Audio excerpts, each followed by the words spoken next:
तो आने वाले समय के पहले हमें अपनी अव्यक्त स्थिति को बहुत अच्छी तरह से बढ़ाते जाना है और सारे दिन भर बाबा का साथ अनुभव करना है, क्योंकि बाबा का साथ अनुभव करने से ही हमें बहुत अच्छी शक्तियां मिलती रहती हैं। बाबा का सपोर्ट हमें मिलता है, बाबा की कंपनी हमें मिलती है। इसलिए इस अव्यक्त पालना का हमें बहुत लाभ लेना है। तो इसलिए हमें अमृत वेले से लेकर रात्रि सोने तक बाबा को बिजी रखना है, अव्यक्त पालना के द्वारा। क्योंकि बिंदु समझकर बिंदु बाप को हम याद करते हैं तो थोड़े समय के बाद उसमें रुचि हमारी कम हो सकती है, लेकिन हमेशा पुरुषार्थ में हमारी रुचि बढ़ती रहे, उमंग उत्साह बढ़ता रहे, उसके लिए हमारे पास वैरायटी अनुभव करने की कला होनी चाहिए। इसलिए मैं आपके साथ ऐसे कुछ अनुभव शेयर करना चाहूंगा जिससे आप सवेरे से लेकर रात्रि तक बाबा के साथ का अनुभव करते रहेंगे। सबसे पहली बात हमें ध्यान रखना है कि बाबा के साथ सर्व संबंधों की अनुभूति करने के लिए मैं आत्मा अपने अव्यक्त स्वरूप में, फरिश्ता स्वरूप में, अव्यक्त वतन में हूं और शिव बाबा ब्रह्मा बाबा के फरिश्ता स्वरूप में हैं और बाबा के साथ में रहकर मैं विभिन्न संबंधों की अनुभूति कर रहा हूं। इसको हमें बढ़ाना है, क्योंकि बाबा का ही गायन है पारसनाथ। एक ही वो ऐसे नाथ है जिनसे सर्व संबंधों का रस प्राप्त कर सकते हैं। क्योंकि भक्ति मार्ग में हम जब गाते थे त्वमेव माता च पिता त्वमेव, तो बाबा सोचते थे जब मैं धरती पर जाऊंगा मेरे बच्चों को हर प्रकार के संबंध का अनुभव कराऊंगा। तो वो प्रॉमिस निभाने के लिए बाबा हमें चांस दे रहे हैं। इसलिए सबसे पहला संबंध हमें सूक्ष्म वतन में अनुभव करना है। बाबा मेरे परम पिता है। पिता से हमें क्या मिलता है? प्यार मिलता है और वर्षा मिलता है। तो स्वयं भगवान मेरे परम पिता है। छोटा बच्चा या बच्ची बनकर बाबा की गोदी में हमें बैठना है, खेलना है, बाबा की अंगुली पकड़कर चलना है और मुझे बाबा का आज्ञाकारी, वफादार, फरमानदार बच्चा या बच्ची बनकर पिता का निस्वार्थ प्यार अनुभव करना है, ये हमारा लक्ष्य हो। तो जैसे जैसे ये अनुभव हम बढ़ाते जाते हैं, तो इस साकारी दुनिया में जो हमारा लौकिक पिता होता है, उनसे भी अगर थोड़ा सा मोह होता है या उनकी कभी याद आती है, वो खत्म होने लगता है। बाबा ही मेरा परम पिता है, क्योंकि मुझे उनसे वर्षा लेना है। मैं परमात्मा का बालक, 100 खजानों का मालिक हूं, लेकिन बाबा से खजाने हमें खूब अच्छी तरह से प्राप्त करना है। तो बाबा का आज्ञाकारी वफादार बच्चा या बच्ची बनना है। तो बाबा से हम पूरा वर्षा प्राप्त करते जाएंगे। इसके बाद दूसरा संबंध, जब भी हम सेवा केंद्र पर जाते हैं तो बाबा को हमें परम शिक्षक के रूप में अनुभव करना है। निराकार भगवान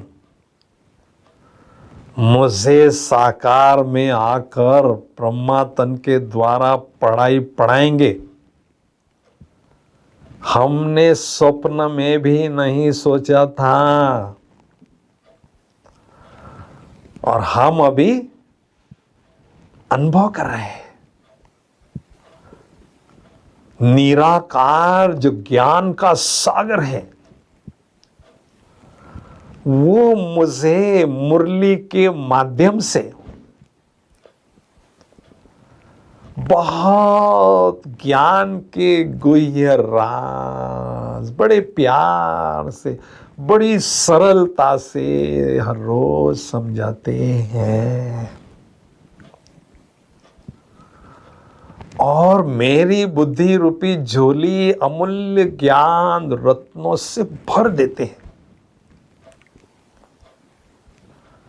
मुझे अपने टीचर पर नाज है। उसके लिए क्या करना है? विधि, अभी अभी मैं आत्मा अपने फरिश्ता स्वरूप में सूक्ष्म वतन में पहुंचा हूं, और शिव बाबा परम धाम से ब्रह्मा बाबा के फरिश्ता स्वरूप में प्रवेश हो चुके हैं, और बाबा मेरे परम शिक्षक मुझे मुरली सुना रहे हैं।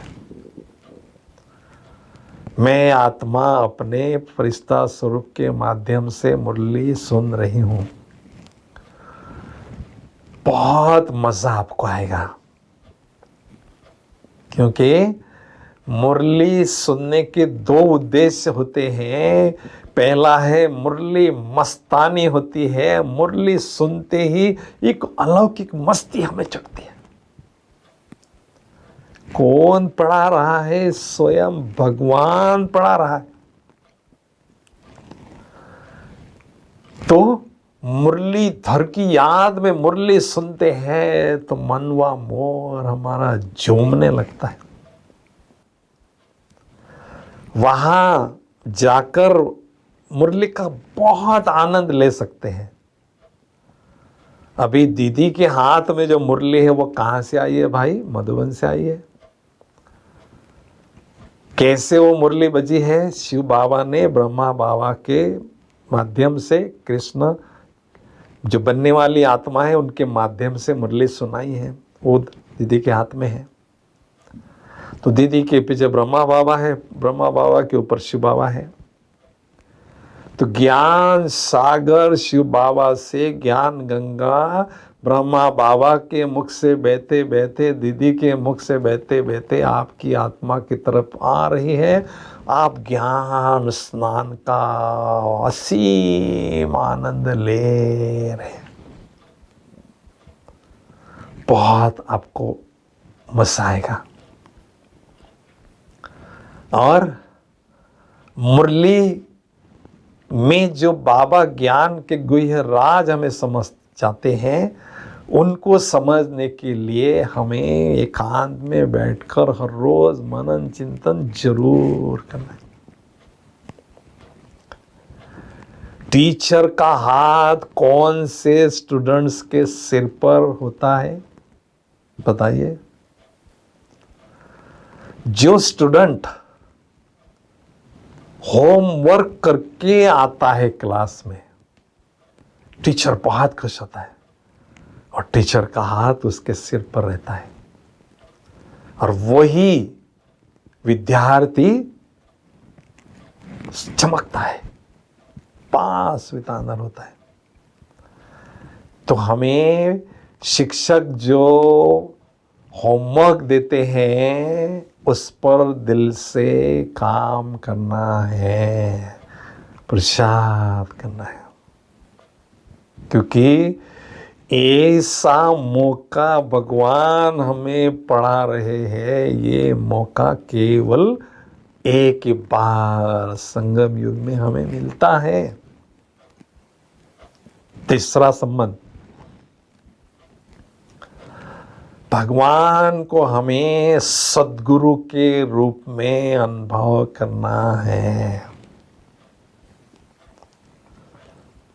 क्योंकि थोड़ी सी छोटी सी प्राप्ति के लिए भक्ति मार्ग में हम कितनी मेहनत करते आए, उस मेहनत से छुड़ाने के लिए बाबा सद्गुरु का पाठ संगम युग में बजाते हैं। वरदानों की पालना में हम सभी पलते हैं। ये हमारा वरदानी जीवन है। थोड़ी सी मेहनत, प्राप्ति ज्यादा अनुभव करना, इसको कहते हैं वरदानी वेला में वरदानी जीवन अनुभव करना। उसके लिए हमें बाबा को सद्गुरु के रूप में अनुभव करना है। जब भी आप सेवा केंद्र से बाहर जाते हो, अपने घर में या अपने घर से अपने कर्म क्षेत्र पर जाते हैं, तो बाबा को सद्गुरु के रूप में अनुभव करके ही जाना है। बाबा के वरदानी दृष्टि से अनेक वरदान मुझे मिल रहे हैं, ऐसा अनुभव करना है। और बाबा का वरद हस्त मेरे माथे पर है, ऐसा अनुभव करना है। और सद्गुरु का हाथ विशेष कौन से बच्चों पर रहता है? जो सद्गुरु हमें मंत्र देता है। मध्याजी भाव और मनमना भाव का जो मंत्र सद्गुरु हमने देते हैं, उस मंत्र का जितना हम जाप करते रहते हैं, उतना सद्गुरु का आशीर्वाद हमें मिलता है, दुआएं उनकी मिलती है। तो इसलिए सारे दिन भर में सद्गुरु की छत्र छाया में चलना है और पलते रहना है, ऐसा हमें अनुभव करना है। तो जितना जितना बाबा को सद्गुरु के रूप में अनुभव करते जाएंगे, तो हम भी वरदानी मूर्त बनते जाएंगे। मास्टर सद्गुरु बनते जाएंगे, क्योंकि आगे चलकर हमारा पाठ ऐसा चलेगा। अनेक आत्माएं आपके सामने आएगी, 2 घड़ी की दृष्टि से उनकी जो चाहना है शांति शक्ति पाने की, वो पूरी हो जाएगी। 2 बोल आपके वरदान साबित होंगे, उनको राहत मिलेगी। तो ये ऐसी पालना हमें बहुत देनी होगी। इसके लिए बाबा की अव्यक्त पालना का लाभ हमें लेते रहना है और ऐसा श्रेष्ठ स्थिति को अनुभव करते जाना है। त्रिमूर्ति बाप से ये मुख्य 3 संबंध हमें बहुत अनुभव करने हैं, ये हमारा लक्ष्य हो। लेकिन ये 3 संबंध और मजबूत हो, उसके लिए और दूसरे भी संबंधों की अनुभूति को बढ़ाते रहना जरूरी है, ताकि बुद्धि हमारी बाबा के साथ जुटी रहेगी। तो ये 3 संबंध और मजबूत होते जाएंगे और मजबूत होते जाएंगे और मजबूत होते जाएंगे। तो इसके लिए चौथा संबंध है, सूक्ष्म वतन में हमें अनुभव करना है, खुदा मेरा दोस्त है। कौन है? कोई व्यक्ति नहीं, दुनिया की सबसे बड़ी हस्ती स्वयं भगवान मेरा दोस्त है। मेरी उनके साथ दोस्ती किस आधार पर हुई है? पवित्रता के प्रॉमिस के आधार पर दोस्ती हुई है। इस प्रॉमिस को हमने बहुत अच्छी तरह से निभाना है और उस दोस्त की कंपनी बहुत अच्छी तरह से हमें अनुभव करना है। ये दोस्ती जो है ना, और गहरी होती जाए और समीपता उसमें बढ़ती जाए, घनिष्ठ होती जाए, क्योंकि अंतिम समय हमें कोई भी मदद नहीं करेगा। केवल हमारा जो दोस्त है, खुदा दोस्त, वो दौड़ा दौड़ा आकर हमें मदद करेगा। उनमें वो क्षमता है,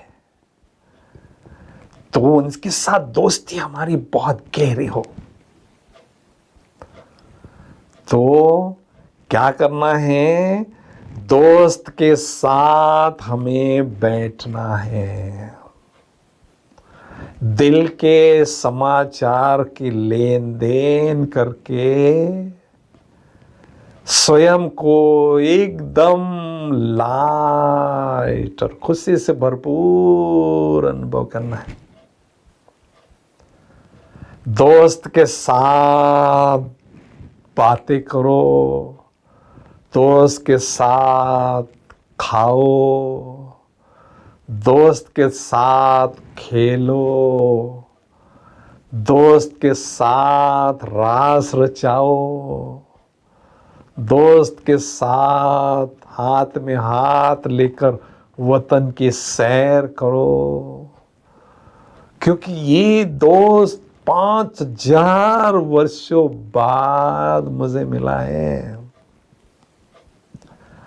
तो दिल से बातें करते रहो और उनकी कंपनी का आनंद लेते रहो।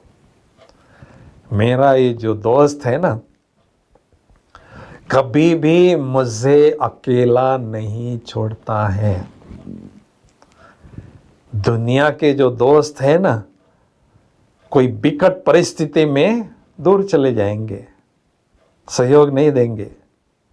सुख में तो देते हैं, दुख में कोई नहीं देता है सहयोग। लेकिन ये मेरा दोस्त हर पल, हर घड़ी, हर परिस्थिति में मुझे मदद करता रहता है, तो उसको अनुभव हमें करना है। साथ साथ वो चल रहा है। कहां पर भी बैठे आप, घर में बैठे हैं, ऑफिस में बैठे हैं, किचन में बैठे हैं, मेरा दोस्त मेरे साथ खड़ा है और मैं अपने दोस्त के साथ बहुत दिल की बातें रूह रिहान कर रही हूं। ऐसा अनुभव हमें बढ़ाते जाना है। बच्चे तो हम सभी हैं बाबा के, लेकिन खास बच्चे कौन से हैं? आम बच्चे तो सभी हैं, लेकिन खास उल्टा क्या है? सखा। जो भगवान को सखा के रूप में, दोस्त के रूप में अनुभव करता है, वो खास बच्चे कहलाते हैं। इसलिए मैं खास बच्चा हूं। भगवान मेरा दोस्त है, बहुत अच्छी तरह से मैं अनुभव करता रहता हूं। अभी 5वां संबंध, हमें बाबा को बच्चे के रूप में भी अनुभव करना है। क्योंकि ये मेरा जो बच्चा है, ये बहुत आज्ञाकारी है। माताएं बहनें क्या सोचती है? मेरा बच्चा कृष्ण जैसा गुणवान। तो ये तो कृष्ण का भी बाप है, और ये मेरा बच्चा, कितना मुझे आनंद हो रहा है। तो बाबा को हमें बच्चा बनाना है, अर्थात बाबा को वर्षा जरूर देना है। बच्चे को वर्षा मिलता है तो बच्चा बहुत खुश होता है। तो हमें उनका जो अधिकार है वो जरूर देना है, और माताएं बाबा को बच्चे के रूप में अनुभव करते रहे। तो हमारा ये बच्चा हमें परम धाम ले जाएगा और सतयुग में भी भेजेगा। कितना आज्ञाकारी, वफादार ये मेरा बच्चा है। तो बाबा को बच्चा बनाने वाले कई बातों से बचे हुए रहते हैं। अभी आगे का संबंध, 6वां संबंध, बाबा मेरी माँ है। बाबा को अलौकिक माँ के रूप में अनुभव करना है। जब भी आप सोते हो तो माँ की गोदी में मुझे सोना है, कि माँ का प्यार, माँ का दुलार कोई नहीं भूलता है। चाहे हमारी उम्र कितनी भी हो, लेकिन माँ की ममता, माँ का दुलार हमें याद रहता ही है। तो इसलिए ब्रह्मा माँ की गोदी में मैं बच्चा बच्ची बनकर लेटती हूँ। माँ मुझे जेंटल मसाज देती है, सारे दिन की थकावट मेरी मिट जाती है, और बहुत अच्छी तरह से माँ का प्यार मुझे मिलता है। मेरी माँ बहुत अच्छी है, कोई भी समस्या आती है माँ मुझे अपने ममता के आंचल में छिपाती है। बहुत मेरी माँ मुझे प्यार करती है। तो बाबा को सूक्ष्म वतन में अलौकिक माँ के रूप में अनुभव करते हैं, तो जो थोड़ा सा लौकिक माँ के तरफ रिंचक मात्र मोह होता है, वो भी धीरे धीरे खत्म होता है, क्योंकि हमें एकदम स्वतंत्र होकर जाना है, निर्बंधन। फरिश्ता माना कोई रस रूपी रस्सी बंधी ना हो, कोई भी संबंध मुझे अपने तरफ खींचे नहीं। लेकिन माँ का जो संबंध है ना, वो थोड़ा निराला होता है, वो हमें सूक्ष्म रीति से जरूर खींचता है। तो अलौकिक पालना माँ के रूप में हमें लेना है।